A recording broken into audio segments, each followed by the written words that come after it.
Passando em seguida, agora eu convido para a sua manifestação o professor Carlos Blanco de Moraes. Muito obrigado, professor Bruno Dantas. Eu gostaria, em primeiro lugar, e com brevidade, de saudar os organizadores do evento, nomeadamente o ministro Gilmar Mendes, também uma palavra especial na Faculdade de Direito de Lisboa para o professor Vitalino Canas, que também participa nesta organização. Uma menção na mesa, obviamente, ao seu presidente, o ministro Bruno Dantas, ao senhor advogado-geral da União, Dr. Messias, também uma saudação amiga, precisamente ao professor Ricardo Marchi, que aceitou o meu desafio, também à professora Lourença Violini, dando os parabéns pela intervenção que fez, e à doutora Tarsila Fernandes. Bom, o tema que me traz aqui tem a ver com o impacto da irrupção dos novos populismos nos regimes democráticos e nos sistemas partidários contemporâneos. Eu abordaria essencialmente 6 questões com a brevidade possível.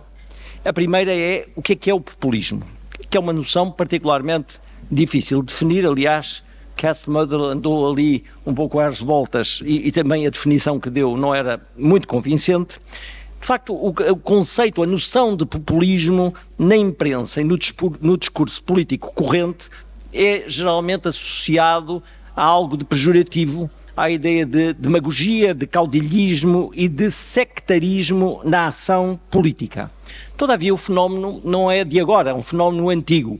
Se remontarmos à Roma clássica, nós tínhamos os populares, que eram, de facto, como os irmãos Graco, por exemplo, não é? Caudilhos que atraíam multidões com projetos de reforma agrária. Obviamente que também tivemos, talvez uma vaga, a expressão populismo começou a ser utilizada no século XIX em França, em torno das ideias do general Boulanger e também na Rússia, com um movimento tradicionalista, mas aquilo que eu diria é que há dois movimentos populistas desde o século XIX. Tivemos uma primeira vaga que teve caudilhos carismáticos na Europa, precisamente Boulanger, e em Portugal Sidónio Pais, e na América Latina tivemos também Rojas Pinilla, Perón e próprio Getúlio Vargas, que é o patrono de uma das instituições aqui presentes. O que é que caracterizava esse populismo? Essencialmente tribunos, com programas nacionalistas e de recorte justicialista, mobilizadores da pequena burguesia e do proletariado enfim, de alguma forma pouco claros em matéria de democracia. Portanto, por vezes utilizavam um sistema democrático, outras vezes tinham ciclos de natureza autoritária. Com este tipo de populismo tivemos algum fenómeno recente, mais ideológico, de certos líderes bolivarianos e autoritários da esquerda radical, como Hugo Chávez, Maduro e Evo Morales. Todavia, o populismo de que vos queria falar é outro. É um populismo que surgiu a partir do ano de 2000 na Europa e nas Américas, nomeadamente nos Estados Unidos e no Brasil, que surgiu numa conjuntura especial. Surgiu com a crise das dívidas soberanas, com a crise do subprime nos Estados Unidos, com a crise das dívidas soberanas na Europa, com a crise económica, com o desemprego jovem, com a imigração em massa, que não foi gerida adequadamente pelos países europeus, com a falência de pequenas e médias empresas devido à concorrência da globalização, sobretudo de produtos dos mercados asiáticos. Lembro-me que, por exemplo, houve fábricas de aço em Inglaterra que fecharam devido à concorrência do aço indiano e, portanto, isso deu origem a descontentamento e deu origem a desemprego. Ora, o que é que estes dois populismos têm em comum? Isso talvez permita, de alguma forma, estribar-nos o que é o populismo. O que é que caracteriza sociologicamente o populismo destes dois momentos históricos diferentes? Uma liderança carismática. Em primeiro lugar, uma liderança carismática, ou quando não é carismática, tribunícia, ou seja, pessoas com uma grande capacidade oratória, de um partido ou de um movimento, que se destinam a captar um setor maioritário do eleitorado, de alguma forma se encontra descontente com o sistema e que é seduzido por essa mesma liderança. Em segundo lugar, o uso de uma retórica ou extrema ou inflamada, com ideias e propostas simples, que coincidem muitas vezes com os desejos ou com medos da população e com uma característica muito própria. Há uma promessa de realização imediata desses anseios ou da eliminação desses mesmos medos. Em terceiro lugar, um discurso manicaísta que falava há pouco a professora Violini, entre aquele que é o amigo e o inimigo. E o inimigo é sempre, de alguma forma, a elite do poder, a casta do poder, que procura o populismo assinalar como corrupta e desacreditada. Como elementos de diferenciação entre estes dois populistas, eu diria que o primeiro movimento era mais caudilhista, menos definido ideologicamente e mais autoritário. Havendo também uma outra característica que, de alguma forma, não se verificou com o peronismo. É que, depois da morte do tribuno ou do caudilho, geralmente estes movimentos tendiam a desaparecer. No peronismo isso não aconteceu. Ainda hoje, de facto, o peronismo assombra, no meu entender, a Argentina. O populismo do tempo presente ocorre em Estados democráticos, e, portanto, falamos apenas do populismo em democracia, tanto à direita como à esquerda. Temos, por exemplo, à direita Orbán, Meloni, Abascal, Ventura em Portugal, Trump, Bolsonaro, mas à esquerda temos também Petro na Colômbia, Boric no Chile, Tsipras na Grécia, que perdeu as eleições ontem de novo, Pablo Iglesias e Mélenchon. O que é que caracteriza este novo populismo? É mais ideológico, embora numa ideologia simples, é mais identitário e mais tribal, por assim dizer, na ação política, cria mais raízes sociais do que o movimento anterior, é mais propenso, portanto, a criar raízes que sobrevivam ao líder, o que não quer dizer que consiga com grande êxito, é mais tecnológico na comunicação e, numa primeira leitura, mais propenso a jogar o jogo da democracia, peso que com variantes e liberais e, nas Américas, com uma tendência perigosa de não aceitar resultados eleitorais democráticos. Segunda questão. Existem diferenças entre os movimentos populistas de direita e de esquerda? Eu acho que há uma tendência, eu discordo dessa tendência dentro de uma visão essencialmente académica e mais distanciada da política. Existe uma tentação em associar, como fazem alguns sociólogos como Cass Mudl, as formações de extrema-direita ao populismo e a novas formas de fascismo. Ora, o populismo, diversamente, pode até não incorporar nenhuma ideologia e pode incorporar, ao contrário, qualquer ideologia, seja ela de esquerda, seja ela de direita. E o populismo é, sobretudo, um fenómeno político de massas que pode comportar qualquer ideologia. O que é que tem distinguido o novo populismo de esquerda e direita? Na direita radical e soberanista, os populistas adotaram como bandeira o quê? Um discurso contrário à imigração, que associam ao desemprego e à delinquência. O combate ao multiculturalismo, contrário àqueles que entendem ser os valores do nacionalismo. A recusa da chamada ideologia de género, que como tal por eles qualificada, medidas sociais contra impactos da globalização, defendendo medidas protecionistas da economia nacional, das empresas nacionais, dureza no combate à delinquência e também uma dura crítica aos partidos tradicionais que associam a corrupção, defendendo, como disse a professora Violini, por vezes o uso do referendo como forma de veto à democracia parlamentar representativa. E no polo oposto, os populistas de esquerda e de extrema-esquerda, o que é que eles fazem? Recusam, em primeiro lugar, as políticas de austeridade, em caso de crise económica, associam-nos ao modelo capitalista, defendem um aumento significativo de impostos, um acréscimo de funções assistencialistas do Estado e, muitas vezes, defendem a estatização de empresas. Em segundo lugar, atacam os partidos tradicionais como se fossem uma casta, muito típica do Podemos e do populismo de extrema-esquerda espanhol, uma casta que urge remover, apesar de fazerem coligações com esses partidos, como acontece nomeadamente atualmente no governo espanhol. Combatem o populismo de direita, que qualificam como fascista e xenófobo, sustentam políticas de imigração de portas abertas, defendem minorias e propõem formas de democracia participativa na linha, por exemplo, do movimento Occupy. Portanto, há diferenças ideológicas entre o populismo de direita e o populismo de esquerda. Terceiro ponto, porquê que nos confrontamos com o fenómeno populista no tempo presente?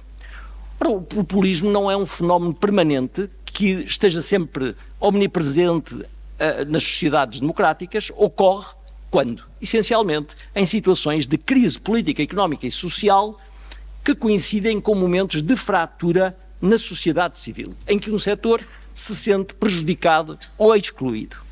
Ora, o que é que aduba o populismo?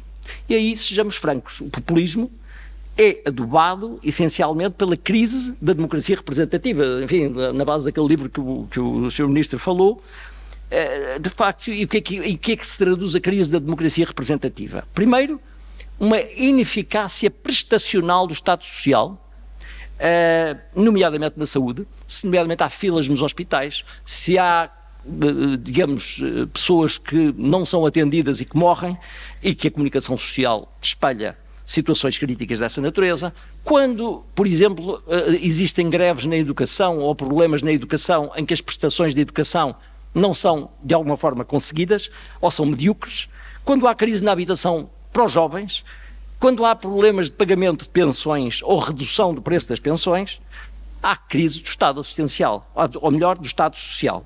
Falta de segurança perante a delinquência, quando as pessoas se sentem de alguma forma assaltadas e inseguras nas ruas, perante, digamos, passividade das autoridades, quando há um impacto ou um descontrolo do fenómeno migratório. Em França houve uma sondagem em que 76% da população francesa entendeu que a imigração estava descontrolada, sobretudo no setor portanto, dos fluxos vindos da África e da Ásia.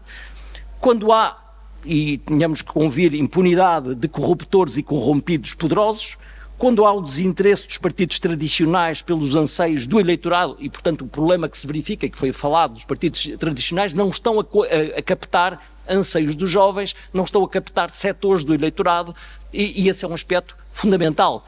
Começam a ser abandonados e há uma crise, não é irremediável, mas é existente dos partidos tradicionais. E finalmente também uma certa esclerose das lideranças clássicas. Se na Europa, eu estou a falar da Europa, compararmos as lideranças dos anos 80 às lideranças atuais, nós temos uma substituição de líderes alfa, claramente por líderes beta ou zeta. Bom, qual tem sido o desempenho eleitoral dos populistas na última década? Isso é importante ver em termos de balanço eleitoral, porque no fundo estamos a falar em democracia e partidos populistas que bem ou mal jogam com reserva mental ou genuinamente o jogo da democracia. Bom, primeiro ponto, dentro deste quarto item, o período da pandemia, portanto a gestão da pandemia, interrompeu um ciclo de ascensão do populismo. Os populistas geriram muito mal a pandemia. O negacionismo, a questão das vacinas, o confronto permanente, deu origem, efetivamente, a crises, por exemplo, nos presidentes dos Estados Unidos, do Brasil e também no movimento 5 estrelas em Itália. Houve uma má gestão da pandemia. E isso foi penalizado pelo eleitorado, e o eleitorado não esquece essa má gestão. Em segundo lugar, partidos populistas, isto na Europa, que ficam fora do governo, com um acordo parlamentar, com um governo não tem maioria parlamentar, mas sobrevive graças a uma aliança com populistas, não tem sido benéfica para os populistas. Aconteceu na Holanda e na Dinamarca. Os governos acabam por cair, o eleitorado responsabiliza os populistas e eles são penalizados nas urnas. Agora vamos ver na Suécia, em que o segundo partido do país é um partido populista de direita que suporta o atual governo. Veremos se sucede aquilo que sucedeu na Dinamarca. Terceiro aspecto, partidos populistas que sejam parceiros menores de coligações têm sobrevivido, mas não têm crescido. Veja-se o caso, por exemplo, da Noruega e na Áustria. Curiosamente, agora o partido austríaco saiu da coligação e está a progredir autonomamente.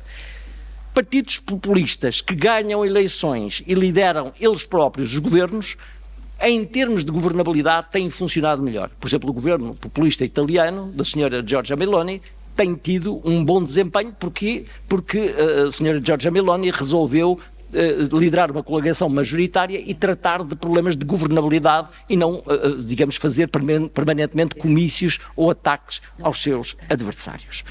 Portanto, nós temos aqui este espectro do desempenho dos populistas. Claro que também há a Hungria e a Polónia, que economicamente têm funcionado bem, mas com uma deriva um pouco mais autoritária e crítica, enfim, e com um iliberalismo que tem merecido críticas dos parceiros europeus, pese o facto de, enfim, concorrerem na base de uma democracia formal musculada. Quinta questão. Será que o populismo é um perigo para a democracia? Haverá que o travar? Outro dia o Globo perguntou-me isso mesmo numa entrevista que dei. É necessário travar o populismo? Bom, eu perguntarei, mas travá-lo como? Ilegalizando os partidos que estão, por exemplo, no governo da Itália, na Hungria, na Polónia, na Finlândia, no Chile e na Colômbia, esses à esquerda, e outros que ocupam segundos e terceiros lugares nos Estados Unidos, no Brasil, na França, na Áustria, na Espanha, na Suécia e na Alemanha? Eu parece-me que não. Restringindo a liberdade de expressão nas redes com algoritmos em estilo do adjornamento do admirável mundo novo? Não creio. Cancelando dirigentes nos mídia, eliminando os seus perfis ou restringindo os seus direitos na base de sentenças judiciais ad hominem? Não acredito. Recriando cordões sanitários que já não estão a funcionar, porque os próprios partidos tradicionais, como se vai ver em Espanha agora, se vão aliar aos populistas? Não parece. Sem embargo, eu entendo que devem ser escrutinados movimentos desta natureza, ou à esquerda ou à direita, que apelem à violência, à insurreição, à destruição e ocupação de terras e de propriedade pública e privada, à violação da liberdade alheia, à contestação de resultados eleitorais sem apresentação de qualquer fundamento. A ideia que, nascida recentemente nos Estados Unidos e propagada agora no Brasil, que é a contestação de resultados eleitorais sem apresentação de provas de qualquer tipo de fraude, é, digamos, um retrocesso. Lembremos-nos da África e da América Latina, daqueles regimes de democracia deficitária em que aquele que perde contesta sempre os resultados eleitorais. É inadmissível que em democracias maduras, como o Brasil e nos Estados Unidos, exista uma prática dessa natureza, sobretudo se não se apresentam provas nem fundamentos. O assalto ao Capitólio, o fenómeno do 8 de janeiro e a violência extrema do estalido social no Chile, protagonizado pelos adeptos do atual presidente em 2019, deve ou deverá ser confrontado necessariamente com uma reação musculada das instituições democráticas, punindo exemplarmente quem efetiva e individualmente seja responsável pelo incitamento à prática de crimes.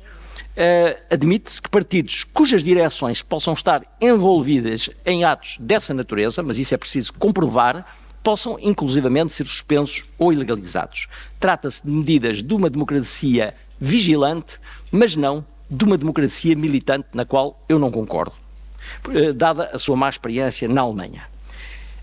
E tudo isto, estas realidades que eu acabo de descrever, têm sido um fenómeno muito americano. Na Europa, todos os populistas, quer à esquerda, à extrema esquerda e à direita, têm jogado o jogo da democracia formal, pese algumas entorces em regimes iliberais da Europa de Leste, que eu não vou dizer que não sejam democráticos, mas são de facto democracias que tendem para o autoritarismo.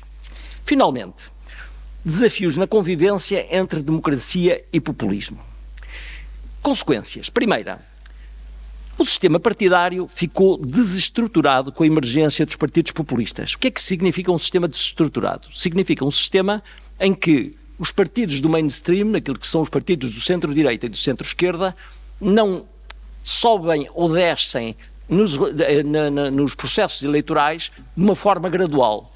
Têm usualmente descidas abruptas ou então chegam mesmo a desaparecer. E em seu lugar surgem partidos radicais com projetos antagónicos. E o problema é o afundamento, desaparição ou enfraquecimento do centro político e o aparecimento de forças completamente colocadas nos extremos políticos.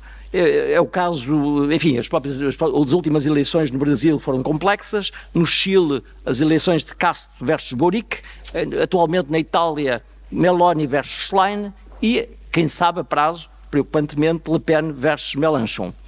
Portanto, este é um primeiro problema, enfraquecimento dos partidos do centro e reforço dos polos com soluções extremas que se confrontam entre si. Em segundo lugar, se os partidos do mainstream ainda dominam os mídia, o que é verdade, os partidos populistas dominam as redes sociais. Claro que nós temos que perceber porque é que dominam as redes sociais. Porque a imprensa tradicional, os mídias fazem um firewall relativamente a estes partidos e estes usam as redes sob pena de não existirem. Todavia, o diálogo nas redes tende a ser muitas vezes extremo, tende a, por vezes inaceitável, e obviamente que o ciberespaço não pode ser uma terra sem lei, tem que ser regulada, evitando-se fábricas, bots, robôs de notícias falsas, discursos de ódio que apelem à violência, à insurreição, à degradação humana e também a formas inaceitáveis de injúria. Tudo isso deve ser regulado. Contudo, não é uma regulação adequada aquela que cancele perfis ou conteúdos com base em padrões de correção política, o que seria inadmissível, pois violar-se-ia um dos bens mais preciosos da democracia, que é a liberdade de expressão. É aquilo que diz, aliás, a Declaração dos Direitos do Homem e do Cidadão. Em terceiro lugar, o populismo enfrenta no tempo presente, e com isto termino, a sua prova real, que é da governabilidade.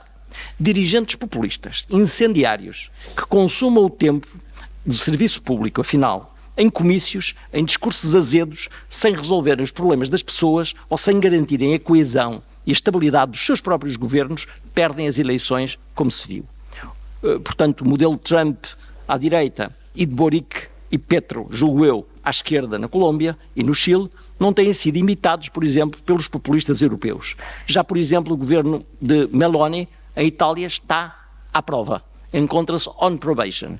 Vamos ver como é que funciona. De qualquer forma, a democracia deve ser vigilante relativamente a formas de populismo que a não respeitem e que, nomeadamente, ponham em causa o voto popular expresso nas urnas, que de facto é o sustentáculo da nossa democracia e das nossas liberdades. Muito obrigado.